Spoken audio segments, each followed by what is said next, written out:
ఏంటి సార్? అదే టైం అయింది. అవును. హరి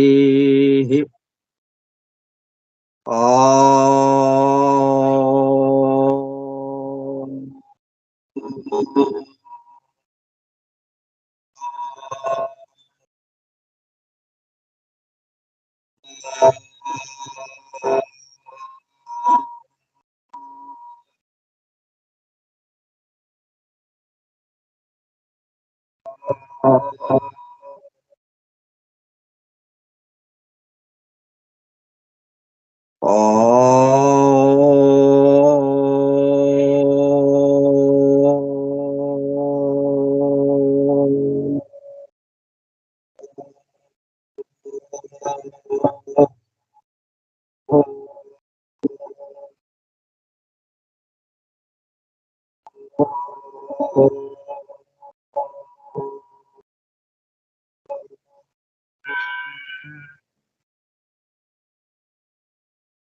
గురుర్బ్రహ్మా గురుర్విష్ణుః గురుర్దేవో మహేశ్వరః గురుః సాక్షాత్ పరం బ్రహ్మ తస్మై శ్రీ గురవే నమః.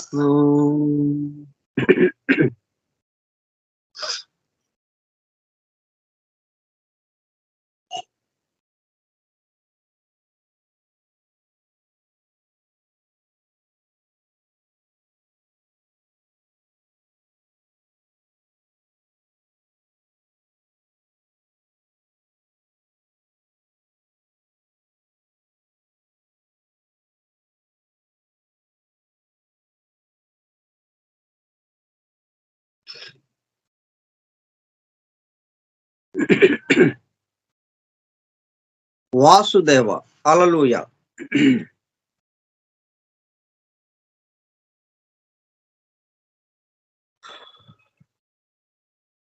25/11/2023 2023 సంవత్సరం నవంబర్ నెల 25వ తేదీ శనివారం ఉదయం 10:15 జాఫ్రీ హడ్సన్ ద్వారా మానవాళికి అందింపబడిన అద్భుత దివ్య గ్రంథం the hidden wisdom in the holy Bible. నిగూఢముగా రహస్యముగా దాగి ఉన్న దైవమే పరిశుద్ధ బైబిల్ గ్రంథము. బైబిల్ రహస్య ప్రకాశం. స్కైప్ గ్రూప్ సోదర సత్యాన్వేషక బృందమునకు స్వాగతం. అందరకు నమస్కారము.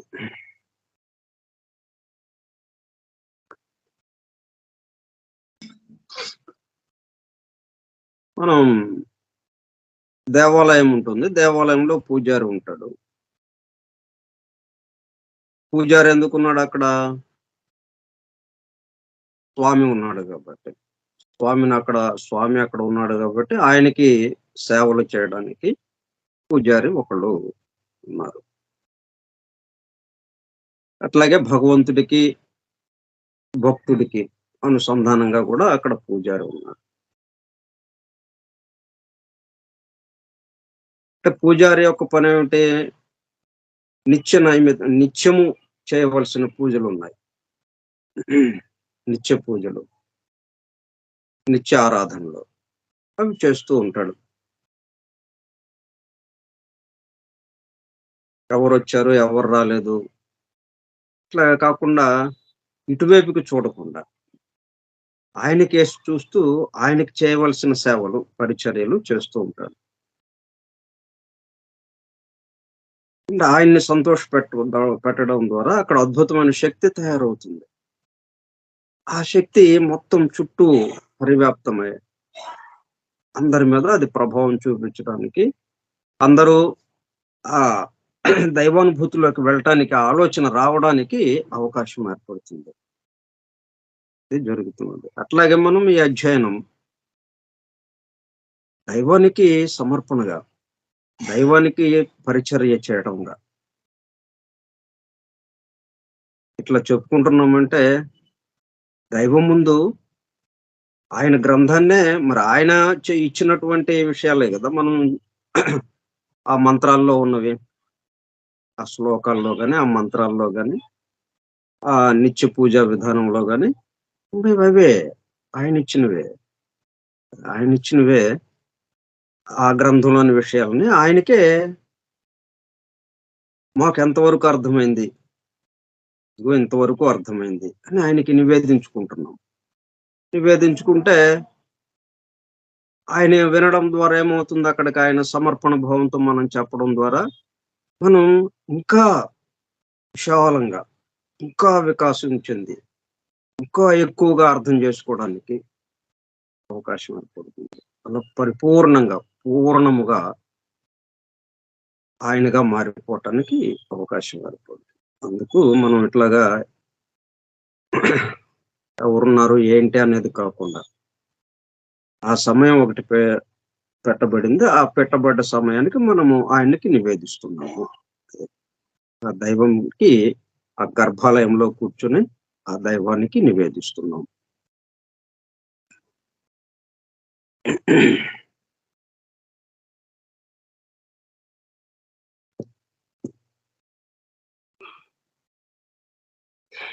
మనం యెహోషువ వృత్తాంతాన్ని తెలుసుకుంటున్నాం.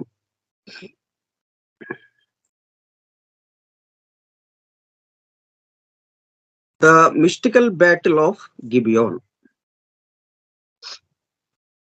గిబియోన్ ప్రాంతంలో జరిగినటువంటి యుద్ధము. ఆ యుద్ధంలో విజయం సాధించటం.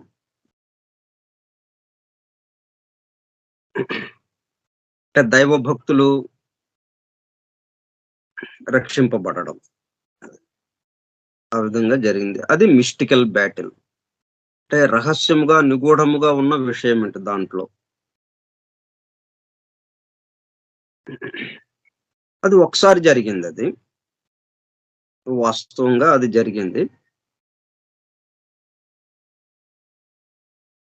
కానీ అట్లా జరగడంలో ఉన్న అంతరార్థం ఏంటి?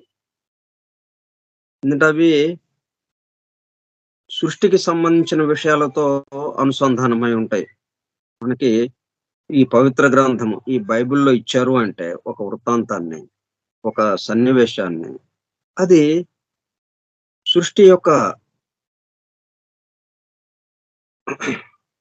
సృష్టిలో జరిగేదానికి అనుగుణంగా ఇది ఉంది. ఆ సృష్టి యొక్క రహస్యాలను మనకి వివరించడానికి వీలుగా మనకు అందింపబడుతూ ఉంటుంది.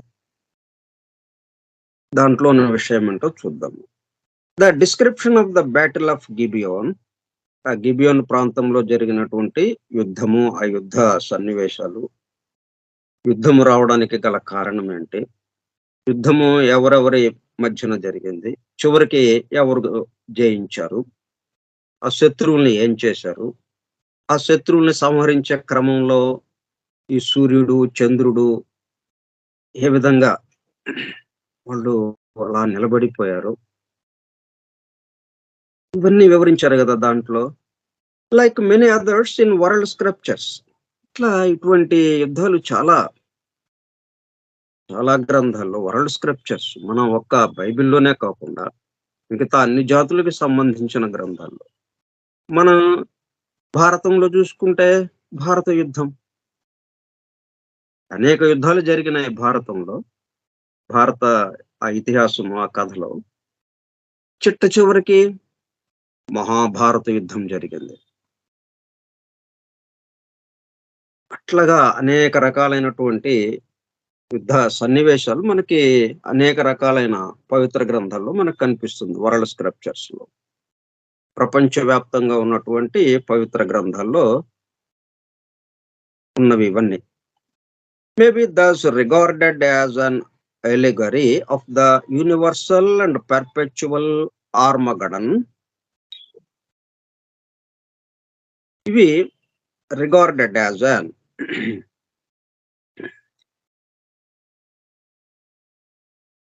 ఒకదానికి సంబంధం కలిగి ఉన్నది. మేబీ దస్ రిగార్డెడ్, ఈ యుద్ధాల మొత్తం, ఈ సన్నివేశాలన్నీ ఒకదానికి సంబంధించిందిగా ఉంది. దేనికి సంబంధించిందిగా? Regarded as an allegory of the universal and perpetual. ఈ విశ్వం మొత్తానికి, అట్లాగే పర్పెచువల్, శాశ్వతంగా, నిరంతరము, అంటే దేవదానవుల యుద్ధము అని మనకి పురాణాల్లో వస్తాయి. ఎప్పుడు చూసినా వీళ్ళిద్దరూ యుద్ధాలు చేసుకుంటూనే ఉంటారు. ఒకళ్ళు గెలుస్తారు, మరలా కొంతకాలం జరుగుతుంది, మళ్ళీ యుద్ధానికి సిద్ధం అన్నట్టుగా నిరంతరము ఆ యుద్ధ ప్రక్రియ జరుగుతూనే ఉంటుంది. ఆ విశ్వమునికి సంబంధించి అండ్ పర్పెచువల్, ఎడతెగకుండా అలాగా జరుగుతున్నాయి అన్నమాట. ఎడతెగకుండా అంటే, ఎడతెగకుండా యుద్ధం జరుగుతుందంటే అర్థం ఏంటి? రెండు పక్షాలు అక్కడ ఉన్నాయి, అంటే ఇద్దరు అక్కడ ఉన్నారు. ఆ ఇద్దరు ఎవరు ఆధిపత్యంలో ఉండాలి, ఒకళ్ళ మీద ఒకళ్ళు ఆధిపత్యం వహించాలని, ఒకళ్ళ మీద ఒకళ్ళు పైచేయి సాధించాలని, ఒకళ్ళని అణగదొక్కాలని ఇంకొకళ్ళు, ఒకళ్ళు తమ చెప్పు చేతల్లో ఉండాలని ఇంకొకళ్ళు, ఇట్లా ఒకళ్ళకొకళ్ళు. అది ఎక్కడికి వగదగట్లేదు. కాసేపు వాళ్ళు, కాసేపు వీళ్ళు, అట్లాగా జరుగుతూ వస్తోందన్నమాట. అట్లా ఈ విశ్వంలో సూక్ష్మంగా జరుగుతూ ఉన్నాయి అన్ని లోకాల్లోనూ. భూలోకంలో మనకి ఇటువంటిదేదో జరుగుతోంది. ఇట్లాగా మనకి గిబియోను ప్రాంతంలో మహాభారత యుద్ధము, వాస్తవంగా మనకి చారిత్రక సన్నివేశాలు మనకి మొదటి ప్రపంచ యుద్ధము, రెండో ప్రపంచ యుద్ధము, మరలా ఇప్పుడు ఈ రష్యా ఉక్రెయిన్, మళ్ళీ ఇజ్రాయెల్ ఆ గాజా, దానికి సంబంధించి ఆ పాలస్తీనా, ఆ ఇజ్రాయెల్ ఇప్పుడు జరుగుతున్నది. నిరంతరం ఎక్కడో చోట అలాగా జరుగుతూ ఉన్నాయి. ఇక్కడేమో మనకి వాస్తవంగా మన కళ్ళకెదురుగా జరుగుతోంది, మిగతా లోకాల్లో సూక్ష్మంగా జరుగుతోంది. అన్ని లోకాల్లోనూ ఈ విషయము జరుగుతూ ఉన్నది. అంటే ఎవరెవరు ఉన్నారనమాట? రెండు శక్తులు ఉన్నాయి, సెంట్రిఫ్యూగల్, సెంట్రిపెటల్. అంటే దైవీ శక్తి, ఆసురీ శక్తి. ఈ రెండు శక్తుల మధ్య నిరంతరము పోరాటం ఉంటుంది, అంటే ఆధిపత్య పోరాటం. ఇప్పుడు ఎవరి పని వాళ్ళు చేసుకోండి అంటే ఇద్దరు కామ్గా పని చేసుకుంటూ ఉంటారు, కానీ సృష్టి ముందుకు వెళ్ళదు. సృష్టి ముందుకు వెళ్ళాలి అంటే వీళ్ళిద్దరి మధ్యన యుద్ధం ఉండాలి. వీళ్ళిద్దరి మధ్యన యుద్ధం ఉంటూ మళ్ళీ ఆ అనేకత్వంలోకి వచ్చిన తర్వాత, అనేకత్వం నుంచి మరలా ఏకత్వ భావంలోకి రావడానికి ఇవన్నీ పనికొస్తాయి. ఇది తప్పనిసరి. అసలు ఇది కూడా ఈ సృష్టిలో ఒక భాగం. అందుకే మనకి ఎక్కడికి వెళ్ళినా యుద్ధాలు, యుద్ధాలు, యుద్ధాలు.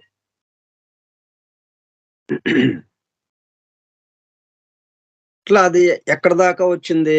మన కుటుంబంలో, కుటుంబ సభ్యుల మధ్య ఆధిపత్య పోరాటం.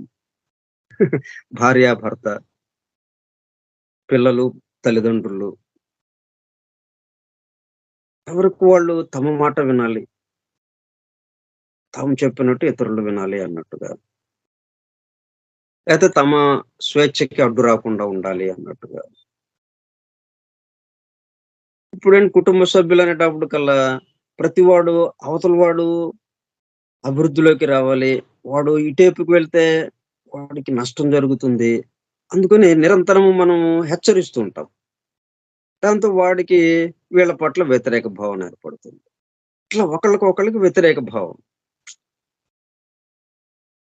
ఇలాగా ఇప్పుడు ఇది ఎడతెగని పోరాటమేనా? ఇళ్ళల్లో గూడా ఇట్లాగా ఉంటాయన్నమాట. ఎక్కడి నుంచి వస్తుందది? ఓహ్! ఆ బ్రహ్మలోకం నుంచి వస్తుంది. ఎందుకంటే ఇది 2 ఫోర్సెస్ నిరంతరము ఎడతెగకుండా పోరాటం జరుగుతూ ఉంటాయి. అందువల్ల దానికి ఎలిగరి ఆ సంకేతంగా అక్కడ జరుగుతున్న దానికి సంకేతంగా దాని యొక్క ఎఫెక్ట్‌గా ఇప్పుడు అవన్నీ కాజుగా ఉంటాయి ఆయా లోకాల్లో.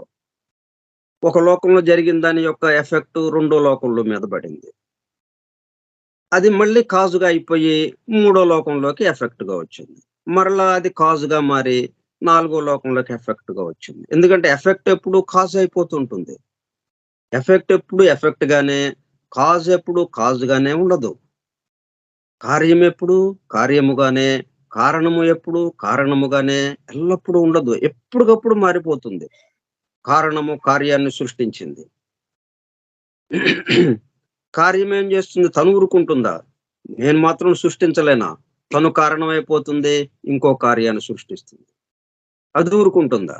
ఇట్లాగా కారణము, కార్యము మరలా కారణము, కార్యము. కార్యమే కారణంగా మారిపోతుంది. అట్లా మారిపోయి చిట్ట చివరికి భూమి మీదకి క ఎఫెక్ట్‌గా, కార్యముగా ఇక్కడ దిగింది. ఇక్కడ మనం భౌతికంగా ఆ యుద్ధ దృశ్యాలను చూస్తున్నాం మనం. యుద్ధాలు చేయటాన్ని, ఆ యుద్ధ బీభత్సాన్ని మనము చూస్తూ ఉన్నాం. రావణాసురుడి దగ్గర నుంచి. అదే రావణ యుద్ధం దగ్గర నుంచి మనము భౌతికంగా జరిగినాయి. అది సూక్ష్మంగా ఏం జరగలేదు. అక్కడి నుంచి మహాభారత యుద్ధము. పాండవులు, కౌరవుల మధ్య. అది భౌతికంగా జరిగింది. తర్వాత ఇప్పుడు గిబియోన్ ప్రాంతంలో. అది భౌతికంగానే జరిగింది. అట్లా తర్వాత ఇక మనకి మొదటి ప్రపంచ యుద్ధం ఇలాగ ఎన్నెన్నో జరిగినాయి ఈ భూమి మీద. ఇవన్నీ వీటన్నిటికి దేనికి సంకేతంగా జరిగినాయి? ఏది కారణము? As an allegory of the universal and perpetual Armageddon. Armageddon అనే ప్రాంతంలో మొత్తం మోహరించినాయి. ఈ సమస్త విశ్వానికి సంబంధించినటువంటి 2 శక్తులు. Good and evil. అంటే దైవీ శక్తి, ఆసురీ శక్తి మోహరించినాయి. అయితే అది ఊహగా అన్నమాట. ఇమాజినేషన్‌గా. ఊహా దీనిగా. మనకి పురాణాల్లో కవి కల్పితాలుగా అంటే సంకేతాలుగా ఇవ్వటం అవి. వాస్తవంగా అక్కడేమి ఉండదు. కానీ కవి కల్పితాలుగా అన్నట్టుగా ఇస్తుంటారు మనకి. హంస ఉంది. పాలు, నీరు వేరు చేస్తుందని. హంస ఎక్కడ లేదు మనకి. అటువంటి పాలల్లో నుంచి ఆ పాలలో కలిపిన నీటిని, పాలని వేరు చేయటం అన్నది అది ఊహా కల్పితమైనది. అలాగే ఫీనిక్స్ పక్షి అని ఒకటున్నది. ఆ ఫీనిక్స్ పక్షి యొక్క విశేషం ఏంటి? సూర్యుడి యొక్క వేడికి తను చితి పేర్చుకొని, ఆ సూర్యుడి యొక్క వేడిని దాంట్లోకి తీసుకొచ్చి అగ్ని రగులు కొల్పుని దాంట్లో సజీవ దహనం అయిపోతుంది ఆ పక్షి. బూడిదయిపోతుంది. బూడిదయిపోయిన తర్వాత మళ్ళీ ఆ బూడిదలో నుంచే ఆ పక్షి కట్టుకుంటుంది. మళ్ళీ రిజరెక్షన్ పునరుత్థానం. మరలా పూర్తి పక్షిగా బయటకొస్తుంది. అదొక సంకేతంగా అన్నమాట. అట్లా కొన్ని మనకి ఊహా కల్పితాలుగుంటాయి. అట్లాగే ఈ ఆర్మగడన్ అనేది అంటే మన భౌతికంగా మనకి ఊహా కల్పితంగా ఉంటుంది. అక్కడ సూక్ష్మంగా ఉంది ఒక ప్రదేశం. అంటే అన్ని చోట్ల నిరంతరము జరుగుతున్నదంతా కూడా కలిపి ఆర్మగడన్ అనే పేరు పెట్టారు. మనకి అట్లాగైతే కురుక్షేత్రము అనే పేరు పెట్టారు. కురుక్షేత్రంలో ఆ ప్రదేశంలో భారత యుద్ధం జరిగింది. ఇప్పుడు ఆర్మగడను దాని యొక్క వ్యక్త రూపము కురుక్షేత్రము.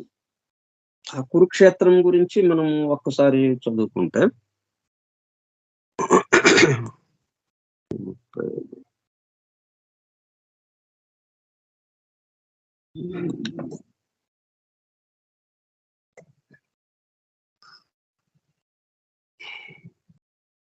కురుక్షేత్రము. ఇది మాస్టర్ గారు ఈకే గారు శంఖార గ్రంథంలో ఇచ్చింది ఇది విషయం. దాని యొక్క వివరణ. వేదంలో మంత్రభాగమున కురుక్షేత్రము అను పదమున్నది. అచట అది సకల ధర్మములకు క్షేత్రమైన ఆకాశమునకు సూచకముగా వాడబడినది. కురుక్షేత్రం అని మనం ఇక్కడ ఏ పేర్లు పెట్టుకున్నా దీనికి సంబంధించి సూక్ష్మంగా ఏదో ఎక్కడో ఉంటుంది. దానికి అనుగుణంగా మనం ఆ పేరు ఇక్కడ పెట్టుకుంటాం. మనం ఎట్లాగైతే మన పేర్లు గాని, మన పిల్లల పేర్లు గాని, మనకి నచ్చిన వాళ్ళవి, మనం గొప్ప గొప్ప వాళ్ళవి, ఆ దైవం మీద విశ్వాసం ఉన్న వాళ్ళు దైవం పేర్లు, లేకపోతే తాత ముత్తాతల పేర్లు, వాళ్ళ మీద గౌరవం ఉన్నప్పుడు ఇట్లాగా వేరే వాళ్ళ పేర్లు పెట్టుకుంటాం కదా మనం. అట్లాగే ఆ ఆకాశంలో ఉన్నట్టు ఈ చోటులో ఉన్నటువంటి సూక్ష్మంగా ఉన్నటువంటి విషయాలు ఏవైతే ఉన్నాయో వాటికి సంబంధించిన పేర్లు మనం ఇక్కడ భూమి మీద వ్యక్త సృష్టిలో ఆ పేర్లు పెట్టుకోవడం జరుగుతుంది. అట్లా కురుక్షేత్రము అనే పదం ఆ విధంగా వచ్చింది ఆ ప్రదేశానికి. ఎందుకు ఆ ప్రదేశానికి ఆ పేరు పెట్టారు? అది సకల ధర్మములకు క్షేత్రమైన ఆకాశమునకు సూచకముగా వాడబడినది. ఆకాశం చోటుకి సకల ధర్మాలకి క్షేత్రం అది. క్షేత్రం అంటే పొలము. పొలం అంటే అక్కడ అన్ని రకాల పంటలు పండేది. అన్ని ధర్మాలకి, అన్ని గుణాలకి ఆలవాలమైంది. అన్నిటికీ అది చోటిస్తోంది ఆకాశం. ఆ చోటిస్తోంది మనకి. దానికి కురుక్షేత్రము అనే పేరుందన్నమాట. సకల ధర్మములకు. సర్వ సృష్టియు ఆకాశము నుండి దిగి వచ్చి ఆకాశంలో లీనమగుచుండును. కనుక అందు సకల సృష్టి ధర్మములు అంతర్లీనమై ఉండును. దీనికి సూచకముగా కురుక్షేత్రము ధర్మక్షేత్రముగా కీర్తింపబడినది. అందుకే మనం భగవద్గీత ఎట్లాగా ప్రారంభమైంది? ధర్మక్షేత్రే కురుక్షేత్రే సమవేతాయుయోత్సవ. అటువంటి ధర్మక్షేత్రం అనే ఆ ధర్మక్షేత్రంలో ఆ చోటులో యుద్ధం చేయటానికి ఈ రెండు పక్షాలు సిద్ధంగా ఉన్నాయి. సమవేతాయుయోత్సవ మామకాః పాండవాశ్చైవ కిమ కుర్వత సంజయ. ధృతరాష్ట్రుడు సంజయుడిని అడుగుతాడు.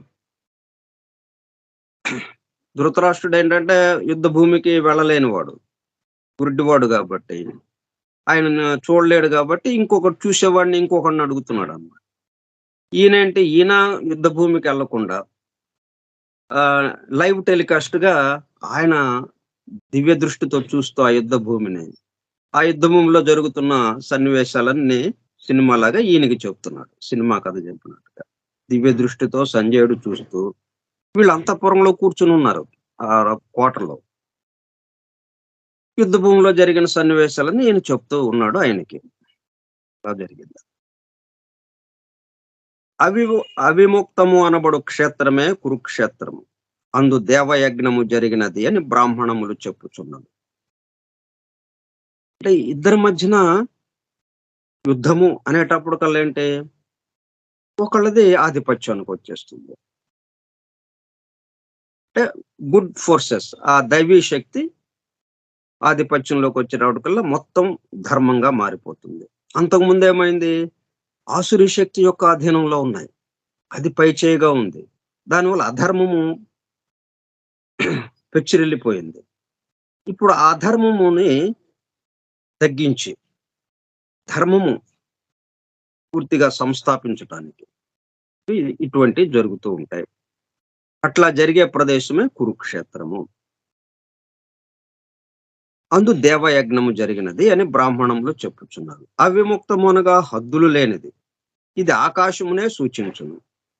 ఇప్పుడు ఆర్మగడన్ అంటే అది ఆకాశము.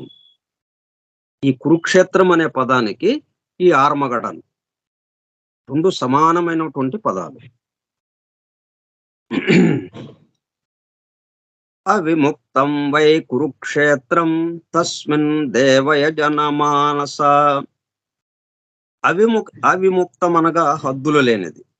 ఇది ఆకాశమునే సూచించును. ఇప్పుడు ఆకాశానికి హద్దులు లేవు కదా, మనం ఎంత దూరం వెళ్ళినా కానీ ఇంకా ఉంటూనే ఉంటుంది. ఇక్కడతో చిట్ట చివరికి వచ్చేసాం అన్నది లేదు ఇక. అది ఒక పురుషుని దేహం వంటిది గాను, ఆ పురుషుడు పుట్టుకలేని వాడై ఉండియు భిన్న జీవులుగా పుట్టుచుండుటకు అండము వంటి వాడుగాను పురుష సూక్తమున కీర్తింపబడినది.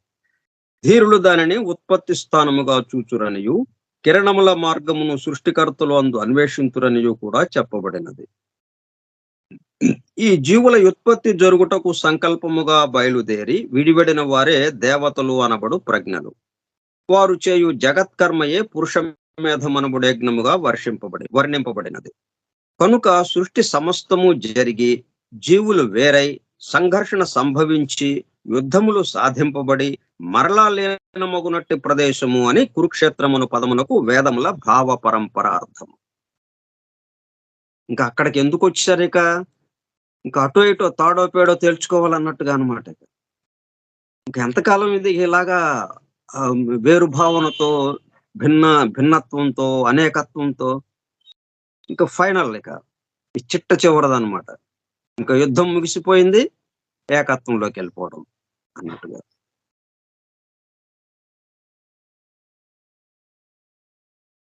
మరలా లీనమగునట్టి ప్రదేశం అని కురుక్షేత్రమును పదమునకు వేదముల భావ పరంపర అర్థము చెప్పుచున్నది. కనుకనే కురుక్షేత్రము భారత యుద్ధమునకు కూడా రంగమని వ్యాసుడు చిత్రించుటలో జరిగిన సంఘటన కవితా కల్పనము జతపడినది.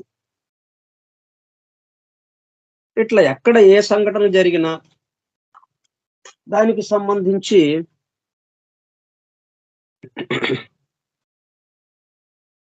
సూక్ష్మ లోకాల్లో జరిగేది ఉంటుంది.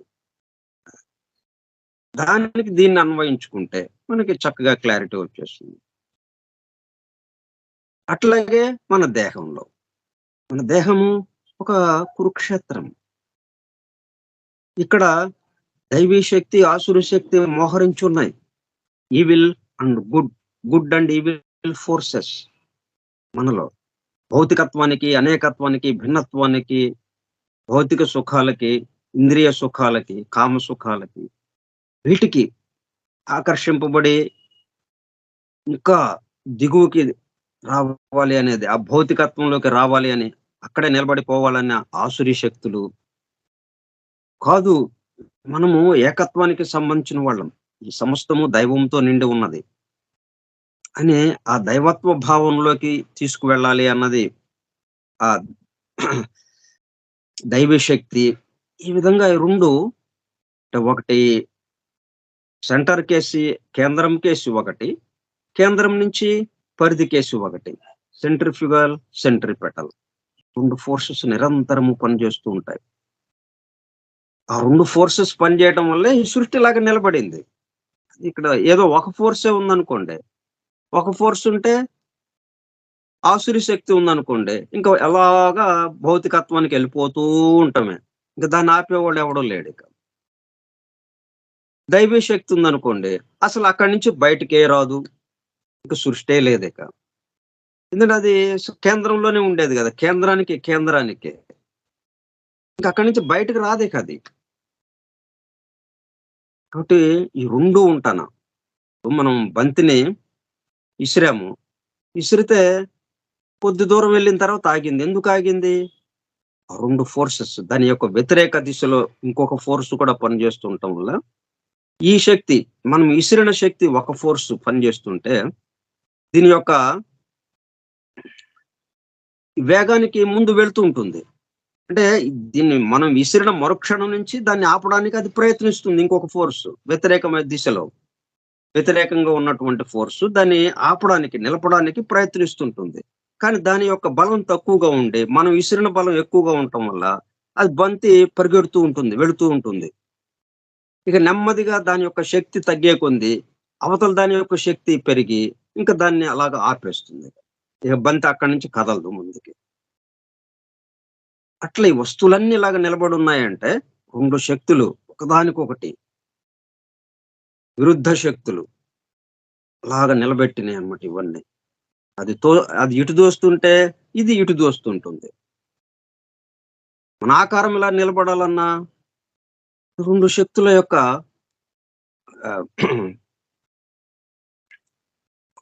2 విరుద్ధ శక్తుల యొక్క ఆ పని జరుపుతూ ఉండడం వల్ల వాటి యొక్క ఫలితం 2 విరుద్ధ శక్తుల ఫలితం మన శరీరం అట్లాగా నిలబడి ఉంది. లేకపోతే లోపల నుంచి బయటకు అలా మొత్తం ముక్కలు చెక్కలైపోతుంది.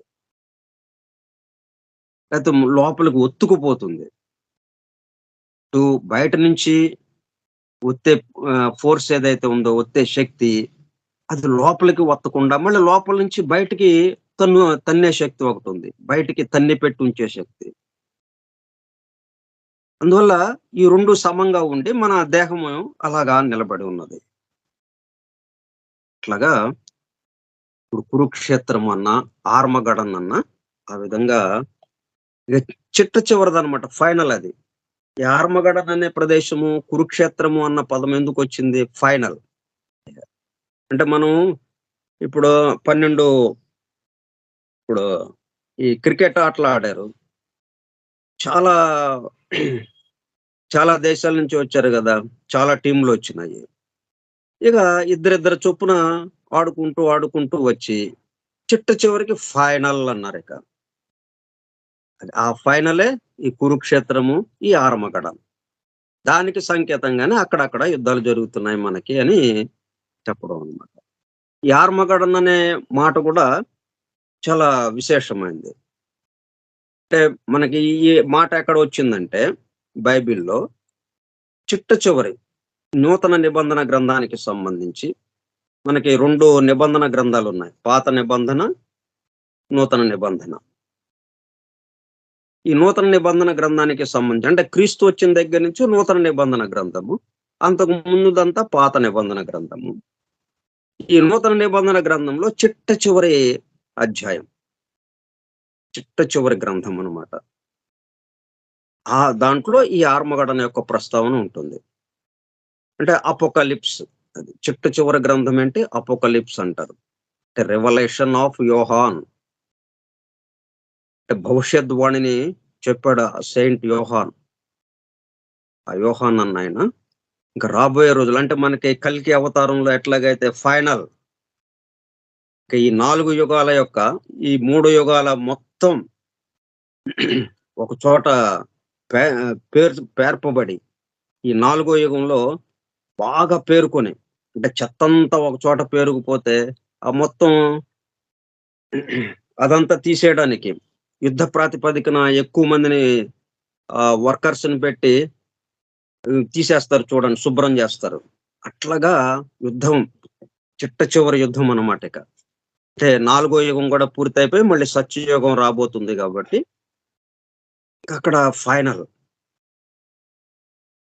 అదే కల్కి అవతారంగా మనం చెప్పుకుంటున్నాం. ఇక్కడ ఈ ఆర్మగడన్ ప్రాంతంలో ఈ ఈవిల్ ఫోర్సెస్‌కి, గుడ్ ఫోర్సెస్‌కి మధ్యన చిట్ట చివరి యుద్ధం జరుగుతుంది. దాంట్లో ఈ ఈ గుడ్ ఫోర్సెస్ అంటే దైవీ శక్తి విజయం సాధించి సత్యాన్ని నిలుపుతుంది. అంటే ధర్మాన్ని నిలుపుతుంది అని చెప్పి దాంట్లో ఆ గ్రంథంలో మనకి భవిష్యద్వాణిగా ఏ విధంగా యెహోవా ఆ దైవము ఆ చిట్ట చివరి యుద్ధంలో తను కల్పించుకుని ఎట్లా చేస్తాడో ఆ వివరాలన్నీ దాంట్లో ఇచ్చారన్నమాట చివరి గ్రంథంలో. అది ఈ ఆర్మగడన్ అన్న ప్రాంతంలో జరుగుతుంది అన్నట్టుగా. Was regarded as an allegory of the universal and perpetual Armageddon, for which the whole of nature and so man himself is the field. ఆర్మగడన్ అంటే ఏం లేదు. క్షేత్రం. అంటే చోటునే కురుక్షేత్రము అనే పదంతో వాడాం మనం. అట్లాగే ఇక్కడ ఆర్మగడన్ అనే పదంతో వీళ్ళు వాడారు. అంతే తేడా. సో ఈ మొత్తం ఈ ప్రకృతి అంతటికి సంబంధించి అది ఎట్లాగా ఆర్మగడన్ ఉందో ఇట్లా మనకు కూడా ఆర్మగడన్ మన దేహంలో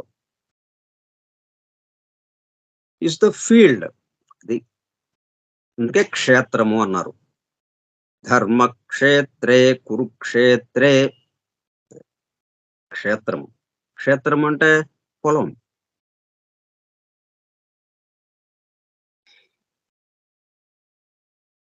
it is the universal and individual conflict between spirit and matter. అంటే చిట్ట చివరికి అంటే యుగం సమాప్తి కాబోయే ముందు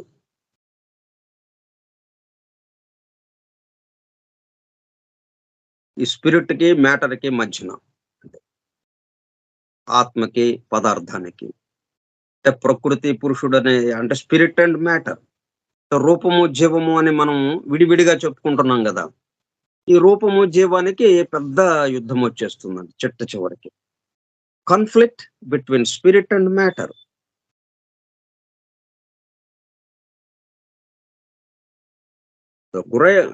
ఆర్మగడన్ కి the great symbolical battle field of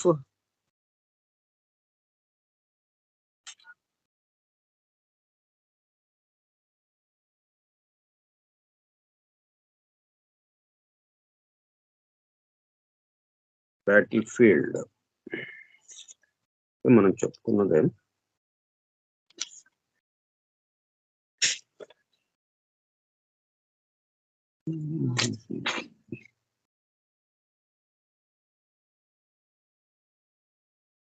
Battlefield of Apocalypse, scene of the final struggle between the powers of good and evil. మనకి క్రికెట్ ఫైనల్ మ్యాచ్ ఎలాగైతే జరిగిందో ఇంకా అక్కడ తాగిపోయింది, ఇంకా ఇక మ్యాచెస్ లేవు ఇంకా. అట్లా ఫైనల్ మ్యాచ్ అనమాట ఇది. ఫైనల్ కాన్ఫ్లిక్ట్ ఇది. చిట్ట చివరగా మంచికి చెడుకి జరిగే యుద్ధము.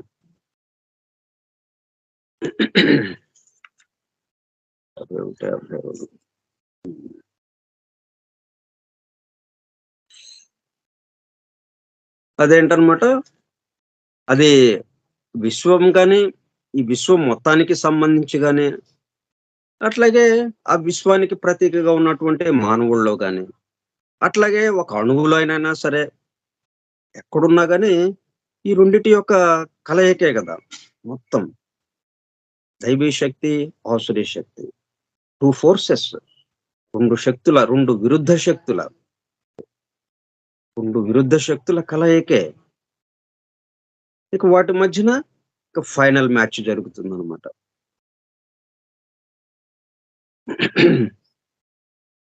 Between spirit and matter, life and form. ఎందుకు స్పిరిట్ అండ్ మ్యాటరు ఒకదానికొకటి విరుద్ధంగా ఉంది కదా. స్పిరిట్ ఏమో ఏకత్వానికి సంబంధించింది, మ్యాటర్ ఏమో అనేకత్వానికి సంబంధించింది. యథార్థ స్థితిలోకి రావడం కోసం ఇది. మనం మ్యాటర్ అనేటప్పుడు అనేకత్వము ఉన్నదా మరి? వాస్తవంగా యథార్థంగా లేదు కదా. భావనే తప్పితే, ఊహ తప్పితే మనకి తాడు పాములాగా కనిపించినట్టు వాస్తవంగా లేదు అక్కడ. కాబట్టి ఆ మ్యాటరు అంటే ఆ భావన, ఊహగా ఉన్నది ఏదైతే ఉందో అనేకత్వం అనే భావన, అది యథార్థ స్థితిలోకి మారటం.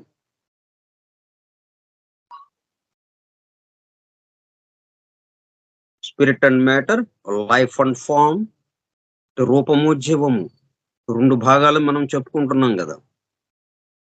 రూపానికి జీవానికి మధ్యన యుద్ధం, అంటే దేహాత్మకి జీవాత్మకి మధ్యన. జీవాత్మేమో దీన్ని సరిచేద్దామని వచ్చింది, దేహాత్మని పరిపూర్ణం చేయటం కోసం. ఒక శిల్పంలాగా తయారు చేయటానికి ఒక శిల్పిలాగా వచ్చాడు జీవాత్మ. ఇది ఒక రాయిలాగా ఉంది, ఒక కొండరాయి, క్వారీ నుంచి తీసుకురాబడ్డటువంటి ఒక రాయి. దాన్ని ఒక శిల్పంగా మలచడం మొదలు పెట్టాడు. అది శిల్పంగా చెక్కనివ్వటం లేదు, రాయి అడ్డుపడుతుంది. కాబట్టి అట్లా life and form, consciousness and vehicle of expression. అంటే ప్రజ్ఞ, consciousness and vehicle of expression. మళ్ళీ ఈ దేహమే వస్తుంది. ఆ ప్రజ్ఞకి వ్యక్తపరచేటటువంటి ఈ దేహము, లేకపోతే బ్రెయిన్ ఏదైతే ఉందో, సీట్ ఆఫ్ ఆ మెదడు ఏదైతే ఉందో, భౌతికంగా మెదడు అంటే ఆలోచనలకి కేంద్రమైనటువంటి భౌతికంగా ఆలోచనలు దేని ద్వారా వస్తున్నాయో వ్యక్తం అవడానికి ఏది వీలవుతుందో అది కాన్షియస్‌నెస్. ఈ రెండిటి మధ్యన. ఇట్లాగా 2 విరుద్ధ శక్తులు ఏవైతే ఉన్నాయో, ఆ రెండిటి మధ్యన ఫైనల్ అది. చిట్ట చివరి యుద్ధం ఇక. ఇంకా ఆ తర్వాత యుద్ధం లేదు అన్నట్టుగా అన్నమాట. అంతకుముందు చిన్న చిన్న యుద్ధాలు జరిగినాయి. సరే సర్దుకున్నారు. మళ్ళీ ఎవరి జీవితం వాళ్ళదన్నట్టుగా ఉంది గానీ, యథార్థ స్థితిలోకి రాలేదు. వచ్చిన గోలేంటంటే ఫైనల్ దాకా ఏమైంది ఇప్పుడు ఇద్దరు మొట్టమొదటి రోజున 2 మ్యా 2 టీమ్‌లు ఆడారు గదా! 2 టీమ్‌లు ఆడితే ఒకడు గెలిచాడు, ఒకడు ఓడిపోయాడు సరే. ఇంక అక్కడితో వాళ్ళిద్దరు ఆగారా? మళ్ళీ ఆ గెలిచినోడు ఇంకొకడితో ఆడాల్సొచ్చింది గదా! ఇక్కడికి అవ్వలేదు వాళ్ళది. అట్లా ఉంటుందనమాట ఇది. ఎక్కడికక్కడ పూర్తి కావటం లేదు. ఎవడో ఒకడు గెలుస్తున్నాడు. ఒకడు ఓడిపోయినోడు మేలకుండా ఉంటున్నాడు. అలా కొంతకాలం జరుగుతుంది. మళ్ళీ ఆ ఓడిపోయినోడు మళ్ళీ శక్తులన్నీ కూడదీసుకొని మళ్ళా యుద్ధానికి సిద్ధమయ్యాడు. శంఖాన్ని పూరించాడు. యుద్ధం యుద్ధానికి సిద్ధము అని. ఇట్లాగ జరుగుతోందనమాట. అందుకనే ఇలాగా మ్యాచ్‌లు జరిగి సెమీ ఫైనల్ నుంచి ఫైనల్ మ్యాచ్‌కొచ్చిన తర్వాత గాని ఇంకా ఆగిపోలేదు ఆ ఆటలు. ఇంకా మళ్ళీ ఆడారా? ఫైనల్ మ్యాచ్ అయిపోయిన తర్వాత ఆడారా ఇంకా? లేదుగా. అక్కడితో క్లోజ్. అట్లాగా ఇది చిట్ట చివరి యుద్ధం అనమాట. ఆర్మగడన్‌లో జరిగేది. కురుక్షేత్రంలో జరిగేది. అట్లా మనలో గూడా. ఎప్పటిదాకా జరుగుతుందిది? ఆ ఏకత్వ భావన యథార్థ స్థితిలోకి వెళ్ళేదాకా. యథార్థ స్థితిని మనము అనుభూతి చెందేదాకా. అనేకత్వంలో ఉంటూనే యథార్థ స్థితిలోకి వెళతాం. ఇంకా అప్పుడు మనకి ఇంక దేనితో యుద్ధం చేస్తాం మనం ఇంకా? వ్యతిరేక శక్తులు లేవు. ఆ 2 గూడా ఒకదానికొకటి అవసరమైందది. అట్లా చూస్తాం వాటిని. ఇక్కడ ఈ స్థూలంలో ఇది ఇలాగ స్థూలంలో ఇదంతా ఇలాగ నిలబడాలి అంటే 2 విరుద్ధ శక్తులు ఉండాలి అన్న విషయంతో చూస్తాం గానీ, ఒకదానికొకటి వ్యతిరేకంగా చూడం మనం. ఒకటి మంచిది, ఒకటి చెడ్డది అని చూడం మనం. ఆ ఏకత్వ భావన వచ్చాక. యథార్థ స్థితిని చూశాక, యథార్థ స్థితిని మనం అనుభూతి చెందాక, ప్రతిదీ అట్లా అవసరంలాగా అనిపిస్తూ ఉంటుంది మనకి.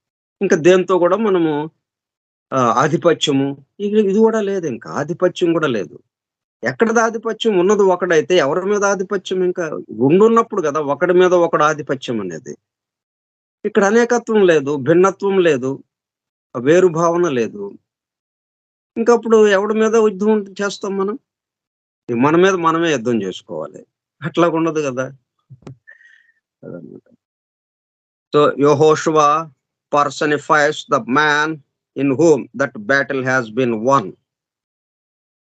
ఇప్పుడు యెహోషువని ఒక వ్యక్తిలో జరిగే ఆ యుద్ధాన్ని, ఆ యుద్ధంలో గెలవటాన్ని, సో ఒక వ్యక్తి దైవానుభూతిలోకి వెళ్ళటాన్ని అది చూపిస్తోంది. అది సూచిస్తోంది. యెహోషువ దానికి ప్రతినిధిగా ఉన్నాడు. దానికి సంకేతంగా.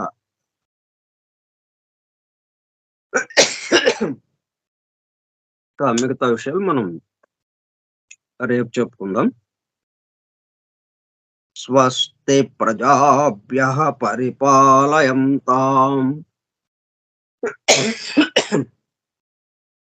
న్యాయేణ మార్గేణ మహిషాః గోబ్రాహ్మణేభ్యः శుభమస్తు నిత్యం. లోకాः సమస్తాः సుఖినో భవంతు.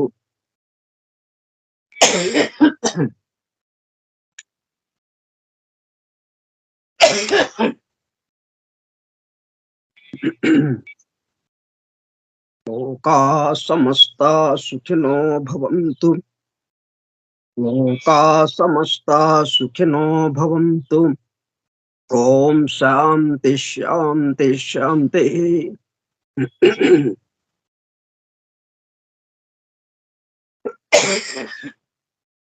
ఓపికగా ఉన్నటువంటి సోదర సత్యాన్వేషక బృందమునకు ధన్యవాదాలు. Thank you all. Vasudeva. Hallelujah.